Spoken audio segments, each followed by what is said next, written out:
എന്താന്ന് പറയുന്നുണ്ട്, a programming paradigm denotes the way in which a program is organized. ഒരു പ്രോഗ്രാമിനെ എങ്ങനെ ഓർഗനൈസ് ചെയ്തിരിക്കുന്നു, ഏത് രീതിയിൽ ഓർഗനൈസ് ചെയ്തിരിക്കുന്നു, അതിനെയാണ് നമ്മൾ പ്രോഗ്രാമിംഗ് പാരഡിം എന്ന് പറയുന്നത്.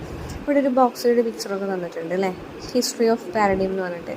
ആദ്യം നമ്മളുടെ ഇപ്പോഴത്തെ ഈ പ്രോഗ്രാമൊക്കെ ആവാനായിട്ട് ഇപ്പോഴത്തെ പ്രോഗ്രാം തന്നെയായിരുന്നോ പണ്ട് കാലങ്ങളുണ്ടായിരുന്നത്? ഒരിക്കലും അല്ല.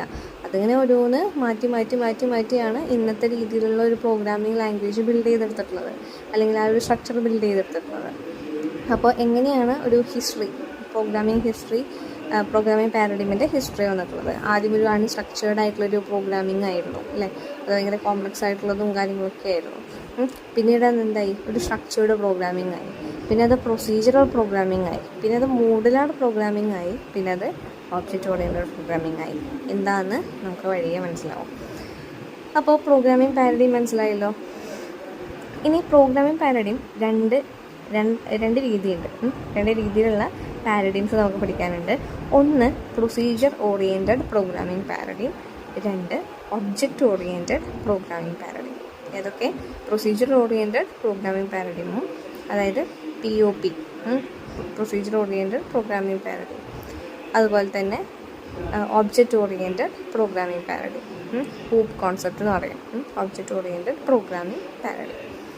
അപ്പോൾ എന്താണ് ഈ പ്രൊസീജിയർ ഓറിയൻറ്റഡ് പ്രോഗ്രാമിംഗ് പാരഡിം എന്താണെന്ന് നോക്കാം. ഇവിടെ ഒരു പ്രൊസീജിയർ ഓറിയൻറ്റഡ് പ്രോഗ്രാമിംഗ് ആയിട്ട് നമ്മളൊരു പ്രോഗ്രാം എഴുതുമ്പോൾ അതിൽ കുറേ വെൽ സ്ട്രക്ചേർഡ് ആയിട്ടായിരിക്കും നമ്മൾ ആ പ്രോഗ്രാം എഴുതുന്നത്. അതായത് ഒരു വെൽ സ്ട്രക്ചേർഡ് ആയിട്ടുള്ള സ്റ്റെപ്സും പ്രൊസീജിയേഴ്സും ഒക്കെ വെച്ചിട്ടായിരിക്കും നമ്മളൊരു പ്രൊസീജിയർ ഓറിയൻറ്റഡ് പ്രോഗ്രാം എഴുതുക.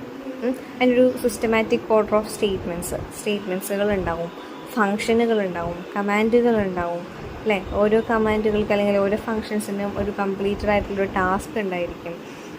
അതിൽ കുറേ പ്രോഗ്രാം ഓപ്പറേഷൻസ്, അർത്ഥമെറ്റിക്കൽ ലോജിക്കൽ ഓപ്പറേഷൻസുകൾ ഉണ്ടാവും, ഇൻപുട്ടുകൾ ആക്സെപ്റ്റ് ചെയ്യുന്നതുണ്ടാവും, അതുപോലെ ഔട്ട്പുട്ടുകളെ അല്ലെങ്കിൽ റിസൾട്ടുകളെ ഡിസ്പ്ലേ ചെയ്യുന്ന സ്റ്റേറ്റ്മെൻറ്റുകൾ ഉണ്ടാവും. അങ്ങനെ എല്ലാം ഉൾക്കൊള്ളിച്ചിട്ടുള്ളൊരു പ്രോഗ്രാമിങ്ങാണ് പ്രൊസീജിയർ ഓറിയൻറ്റഡ് പ്രോഗ്രാം എന്ന് പറയുന്നത്.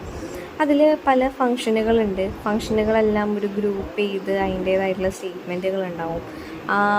ഓരോ പെർട്ടിക്കുലർ ടാസ്കുകൾക്കും ഓരോ ഫങ്ഷനുകൾ ഉണ്ടായിരിക്കും. അതുപോലെ ഓരോ മൊഡ്യൂളുകളായിട്ട് നമ്മളതിൽ ഇംപ്ലിമെൻറ്റ് ചെയ്തിട്ടുണ്ടാവും.